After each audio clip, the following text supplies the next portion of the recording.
Hoje nós trouxemos no Diário de um Banker uma pessoa incrível, excepcional, que eu conheço super bem, meu irmão José Cláudio Securato. Ele é CEO da Exame Educação, que é o resultado da fusão da Sampo Escola de Negócios com o braço de educação da Exame. E nós conversamos sobre o que é empreender no Brasil e falamos muito sobre a dualidade da razão e emoção. Você vai gostar muito dessa parte da conversa. Depois nós evoluímos para falar sobre a carreira do futuro. Afinal, ele é um dos maiores autoridades de educação do Brasil.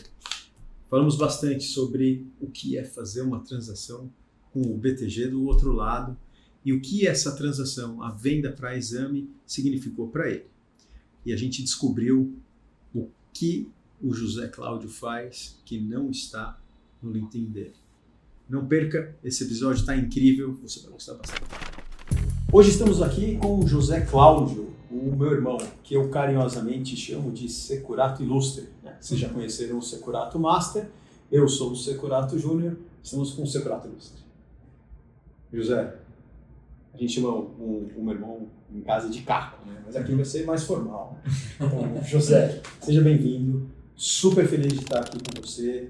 Como você sabe, eu queria ter tido essa conversa como primeiro episódio, um dos primeiros, mas as nossas agendas não casaram e a gente chegou à sua vez. E eu estou muito feliz que você está aqui. Primeiro eu queria parabenizar, porque a ideia de ter uma carreira brilhante como a sua não é para qualquer um, mas dedicar o tempo que você dedica para ensinar os outros é uma coisa única. Então acho que quem está ouvindo e assistindo você e aprendendo com você na sala de aula tem uma oportunidade única de crescer numa carreira super promissora, né, muito competitiva, que é a carreira no mercado financeiro, especialmente de investment banking e outras carreiras correlatas. Então, parabéns por se dedicar, por não ser uma pessoa que guarda todo esse conhecimento para você, mas ao contrário, acho que essa característica de doar tudo isso é muito legal. Eu queria que você contasse para o nosso público o que é empreender no Brasil. Você tem uma carreira incrível, já fundou vários negócios, o escritório de advocacia e a Sampo Escola de Negócios, sem dúvida nenhuma, com muito sucesso. No final do ano passado, no final de 2024, você vendeu a Sampo Escola de Negócios para a Exame/BTG e, inclusive, quero falar disso depois, não percam, falaremos sobre essa transação hoje. Então, eu queria que você contasse como é essa jornada, como é ser empreendedor no Brasil e como você mesmo gosta de falar, né, empreendedor brasileiro, capital nacional. É verdade. Empreender no Brasil é um negócio maravilhoso. O Brasil é um país espetacular, é um país que tem tudo por fazer, né? Um Brasil com pouquíssimas restrições, nossa maior restrição é pessoas. Portanto, se você consegue juntar um grupo de pessoas extraordinárias, dá para construir coisas muito interessantes. Tem 200 dificuldades, né?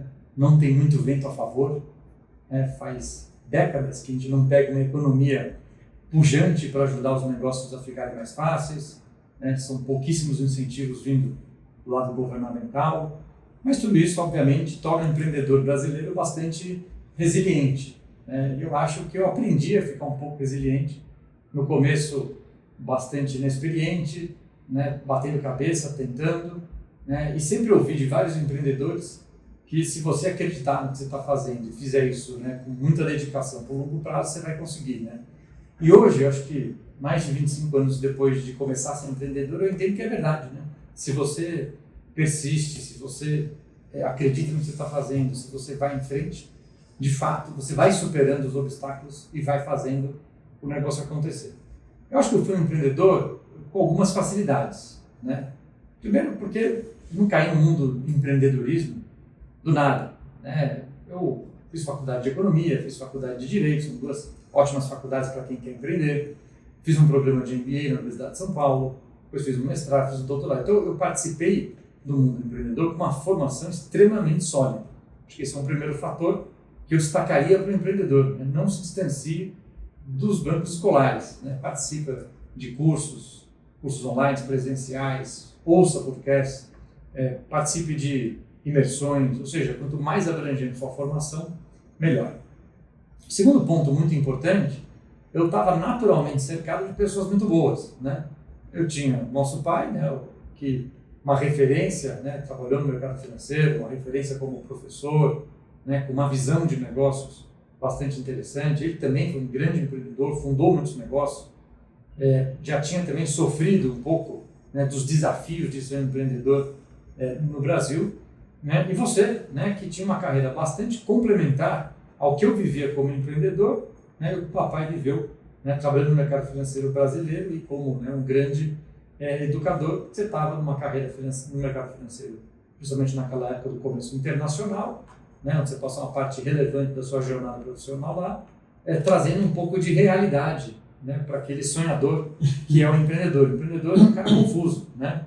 Ele tem uma parte de sonho, ele tem uma série de fatores subjetivos que ele dá importância, ele se prende a uma série de coisas que não geram valor para a companhia, para aquela empresa que ele está trabalhando, né?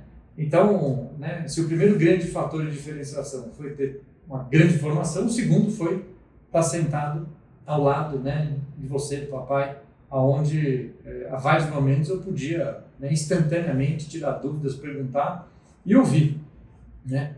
E aí eu queria, né, eu acho que esse é o segundo ponto, né? Eu acho que o terceiro ponto, que é um ponto que foi muito marcante para mim, é você ouvir o que você não quer ouvir, né? O empreendedor vai fazendo as coisas, vai testando, vai dando certo, ele tem uma subjetividade, né? Ele tem uma astúcia, uma perspicácia de tentar perceber caminhos, às vezes não muito óbvios. Ele não quer copiar negócios que estão dando certo, ele acha que tem uma forma melhor de fazer.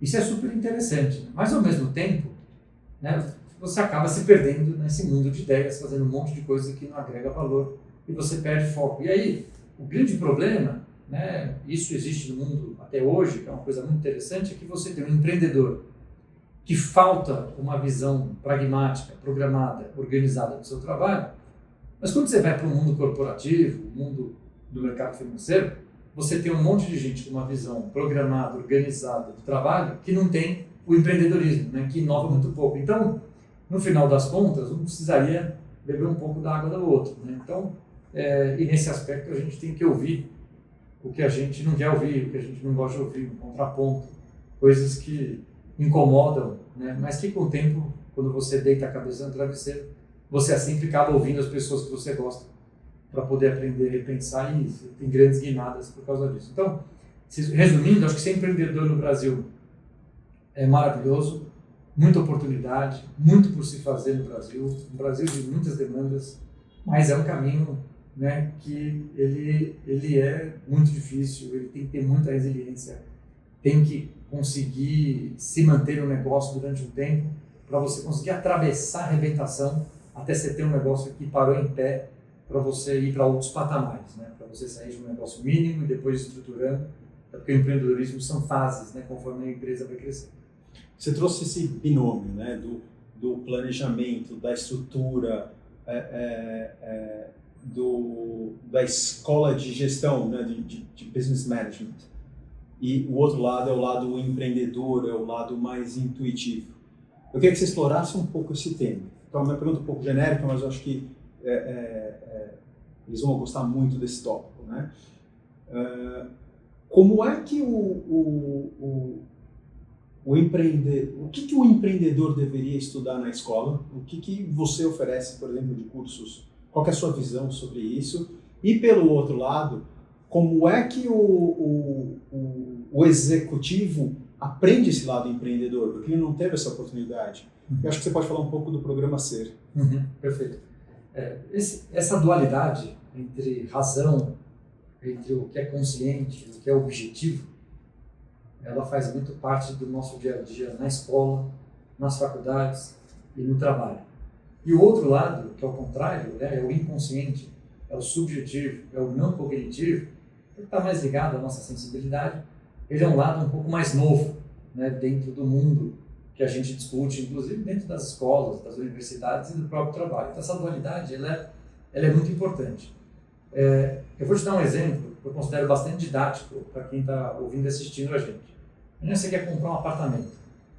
Hoje a gente compra um apartamento dentro de um aplicativo, seleciona lá características, né, quantos quartos, garagem, localização, metragem e tal, e o sistema vai te dar ali um conjunto de imóveis, você filtra, né, até chegar numa lista menor, para você poder visitar esses imóveis. Quando você vai visitar o imóvel, você entra em 1, 2, 3, 5, sei lá quantos, chega uma hora que você entra em um deles e você fala assim, caramba, adorei isso aqui, é este.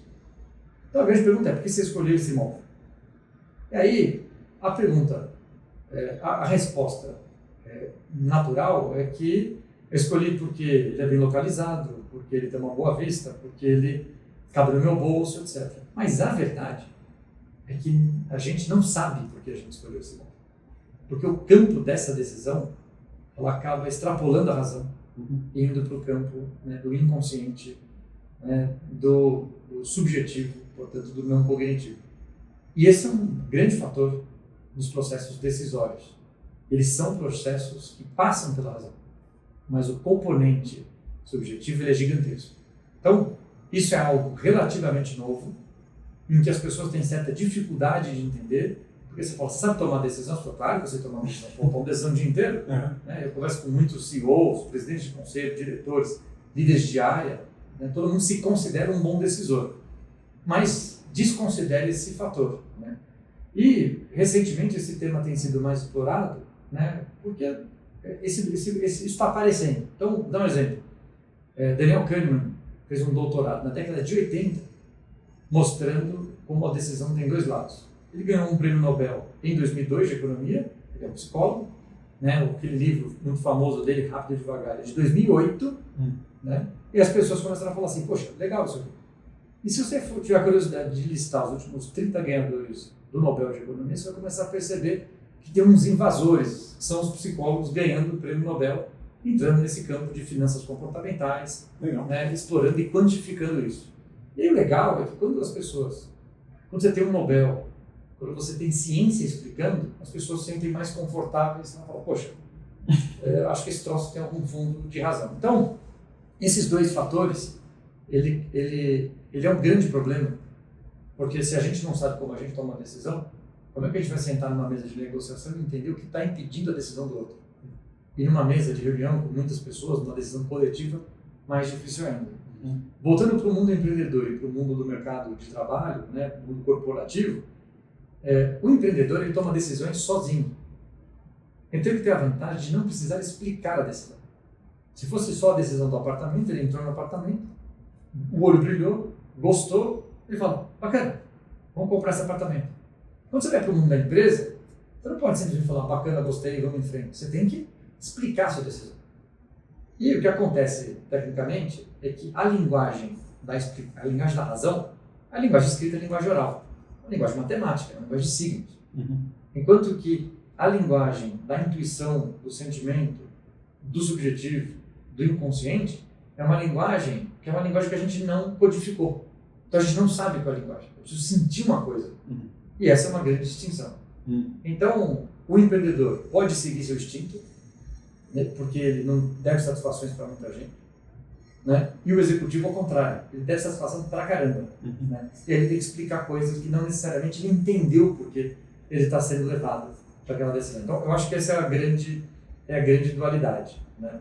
Então, quando você fala, o que o empreendedor precisa? O empreendedor precisa, ele tem que entender sua intuição, mas ele deveria ser um pouco mais profissional para estabelecer parâmetros mais racionais para tomar a decisão. E o executivo, o contrário. Às vezes ele deveria ouvir mais a intuição e se prender menos às razões técnicas para seguir, às vezes, em alguma decisão, porque certamente a melhor combinação entre razão e intuição é o ideal, né? Nenhuma nem a outra. Tá? E você consegue desenvolver a intuição? Você consegue desenvolver, não a intuição, mas você conseguir perceber, né, essa sensibilidade que você tem. Né? Esse exemplo que eu dei do apartamento serve para contratar pessoas. Como é que você contrata umas pessoas? Você põe elementos racionais, X anos de formado, tantos anos de experiência, trabalhou em tal coisa, então, quer quantos quartos, banheiros, tal, mesmo parâmetro racional, aí você faz um shortlist e você tem lá 7 candidatos. Aí você entrevista 1, 2, 3, no meio da entrevista você fala, pô, é esse. Só que você não pode voltar para o RH e falar, pô, o santo bateu, cara, quero contratar essa pessoa, né? Mas o empreendedor pode. Ele chega lá e fala, ó, achei, pode cancelar todos os outros processos aí, pode contratar esse aqui. Ele contrata a pessoa na hora, porque o empreendedor é o dono da empresa, ele não está nem aí pro resto. Né? E quem está no mundo corporativo, tem que falar com o RH, tem que falar com os pares que estão entrevistando. E fica aquele troço incrível, né? Você gostou da pessoa, aí você fala, pô, essa pessoa aqui tem uma excelente experiência, hein? Aí você fala, não, mas aquele tem 10 anos a mesma experiência. Não, mas é que a experiência fica criando elementos racionais dado um sentimento, dado, né, esse aspecto subjetivo, inconsciente que você tem para decidir. Então, é possível desenvolver isso, né? Mas um curso sobre razão, ele é mais fácil de dar. Eu te explico uma coisa, você entende, você exercita, né? Você vai, um curso de evaluation, né? Pô, você explica a técnica, você exercita a técnica, você mostra casos práticos, ou seja, você pode fazer exercício todo dia disso. Quando a gente vai falar sobre um exercício sobre sensibilidade, o problema é que você precisa exercitar a sensibilidade para você conseguir entender quando você está sentindo alguma coisa e aprender a como lidar com isso. Tá? Isso dá uma maturidade muito grande ao longo da carreira, né? Entender o seu sentimento. Ao longo da carreira, achei que fica uma dica legal para todo mundo que está ouvindo a gente, os jovens entrando no mercado de trabalho, a gente vai passar vários sentimentos, né? Sentimento de medo, sentimento, né, de não vou conseguir fazer essa tarefa, sentimento de exclusão, sentimento de fracasso, ou sentimento de sucesso, sentimento, né, de sentimentos positivos também. Né? O que será que a gente está sentindo? E veja qual é a causa desse sentimento para a gente poder abordar. Né? Então você está numa transação, alguma coisa está te incomodando, qual é a hora que você vai parar, pensar, falar, caramba, tem uma coisa me incomodando, o que está me incomodando? Né? Para poder, de fato, selecionar aquele tema para poder explorar. Muito legal. Seguindo nesse gancho, quais são os benefícios e os desafios de não se render às pressões dos investidores? Porque eu vejo que é muito diferente você ser um empreendedor, você alinhava com os seus sócios, com o nosso conselho de administração, mas essencialmente seguia-se as suas decisões. Agora, numa empresa que já tem investidores externos, pode ser um fundo de private equity, uma empresa listada, ela deve satisfação ao mercado, ao investidor ou ao sócio. E aí a tomada de decisão é diferente. Eu queria que você comparasse esses dois mundos, falando dos benefícios e dos desafios. A vantagem de você estar sozinho como empreendedor e não dever satisfação para ninguém é a sua velocidade. A velocidade é você não precisar fazer todo um processo decisório para que você tenha que ser ouvido, para que você venha, ou para que você ouça, né, comentários, perguntas que são negativas, que são questionadoras, que são desafiadoras, mas você tem a velocidade. Né? Isso quando o negócio é menor é muito bom. Né? Você testa, você vai, você avança. E por outro lado, quando você tem investidores de qualquer natureza, você precisa, obviamente, aumentar a sua governança. E aumentar a governança significa, né, estabelecer alçadas. O que se pode ou não decidir sozinho, o que se leva para um determinado comitê, o que se leva para um conselho, o que são decisões divididas. E aqui é onde o empreendedor tem muito a aprender. Porque se ele é empreendedor há muito tempo, ele tem dificuldade em compartilhar a decisão. E mais do que isso, compartilhar decisão de o que passou por trás da decisão. Ele não compartilha nada, está acostumado a trabalhar sozinho. Né? Mesmo que ele tenha sócios, né, que acompanham ele ao longo desse processo, existe naturalmente um processo de acomodação dos sócios. Porque alguém que é sócio do outro há 10 anos, já sabe trabalhar com o outro, e as tarefas vão mais ou menos se dividindo. Então é mais ou menos assim, você toma conta de tal coisa, você toma conta de outro, eu tomo conta de outro, então você já sabe que nessa alçada, acho que se a pessoa mais experiente que você falou está falada. Então continua sem grandes explicações. Eu lembro muito do escritório de advocacia, eu fundei em 2003 o escritório de advocacia, mais dois sócios originalmente, éramos em 3. Houve essa acomodação. Cada um fazia uma parte, todo mundo falava, não, isso aqui, você é muito melhor, toca aí, etc. Então, é bom ter sócio, você acomoda um pouco das tarefas, né? Não necessariamente existe esse contraditório, esse questionamento, que obviamente quando você traz alguém de fora, como um investidor de qualquer natureza, vai te fazer. Porque o investidor, ele obviamente está colocando dinheiro, e esse cálculo de fazer investimento é um pacote, né, de vivência e informações da empresa que ele quer ter. Ele não quer ter só informações da empresa. Ele quer ter informações mais complexas, mais detalhadas, Ele não quer simplesmente receber alguns relatórios financeiros. Ele quer entender em mais detalhes. Então, eu acho que, se um dá velocidade, quando você vai para o mundo do investidor, você ganha qualidade da decisão. Porque você é muito mais questionado, você é muito mais colocado à prova. E, obviamente, nos dois lados você vai pecar. Talvez, como empreendedor sozinho, pecar por tomar muitas decisões, muito rápido, sem necessariamente prová-las, comprová-las, testá-las. E aqui desse lado, o grande problema é que às vezes a gente toma poucas decisões, porque as decisões são mais morosas, são mais testadas, elas são mais levadas à prova no limite. Então, acho que essas são um pouco dos dois lados. E você acha que esses dois modelos, eles acabam impactando no horizonte de tomada de decisão? Porque olhando de fora, eu tenho a impressão que o empreendedor, ele consegue acomodar decisões, investimentos, projetos de um prazo mais longo, que o resultado não é tão imediato, mas num plano estratégico mais complexo, enquanto aqueles empreendedores, ou CEOs, ou C-levels, que têm que dar satisfação para o mercado, é um mercado muito mais impaciente, mais imediatista, e ele tem que pensar no resultado do trimestre, no resultado do ano, e é mais difícil vender um projeto que vai dar resultado em 3, 4, 5, 10 anos. Perfeito. O ideal era ter um processo intermediário, né? Porque o empreendedor, ele também ele mistura um pouco de uma ambição de longo prazo com um pouco do que é um sonho. E isso é positivo, porque é o que dá força para ele testar, colocar seu capital à prova, colocar seu trabalho, ser teimoso no lado positivo de testar alguma coisa no limite, tal, etc. Mas, ao mesmo tempo, esse longo prazo, ele às vezes nunca chega. Né? E o sucesso de longo prazo, no final das contas, é um conjunto de sucessos de curto. Então, por outro lado, quando você vai para o mundo corporativo, a essência é que você precisa ter sucesso a curto prazo e um dia a gente olha o longo prazo. Né? Então, dependendo da natureza do negócio, né, o curto prazo ele vai te favorecer menos, no sentido de ele vai obrigar você a limitar um pouco o seu campo de atuação, limitar um pouco os seus projetos. Né? Mas hoje eu estou bastante convencido que, mesmo que você tenha uma visão, né, você empreendedor, tem uma visão de longo prazo, um grande sonho, a ideia é estabelecer metas de curto prazo bastante tangíveis, né, e menos colossais. O empreendedor ele é sempre muito, né, ele sempre tem ideias muito grandiosas, né, que passa daquele processo do sonho. Elas não está tão longe que você não consegue nem medir. Né? O empreendedor ele não faz um backtest para falar assim, o que eu sonhei há 10 anos atrás versus quanto eu estou hoje. Porque há 10 anos atrás ele falou, não, eu vou fazer isso, porque em 10 anos você não vai acreditar onde eu vou estar. Ele não faz esse acompanhamento, porque a cada ano ele renova, ele recalcula a rota. Ele passa a vida recalculando rota, atrás de um sonho que ele está construindo, e que já mudou 10 vezes, ele não sabe, não é o mesmo sonho.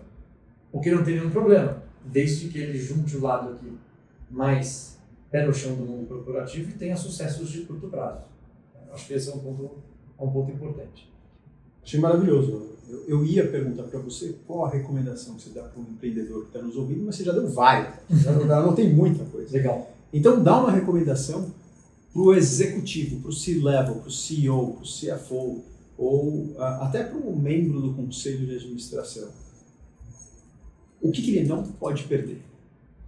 Eu acho que, pegando essa dualidade aqui entre executivo e empreendedor, quando você tem um executivo ou um conselheiro que lida com o empreendedor, ele não pode perder um pouco dessa sagacidade, um pouco desse lado intuitivo que o empreendedor tem, porque ele está enxergando um negócio que o executivo não está enxergando.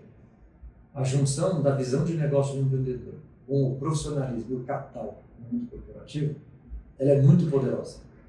Mas a gente tem que entender que cada um enxerga uma coisa. Esse negócio de cada um enxerga uma coisa é uma coisa muito profunda, é uma coisa que eu tenho visto muito.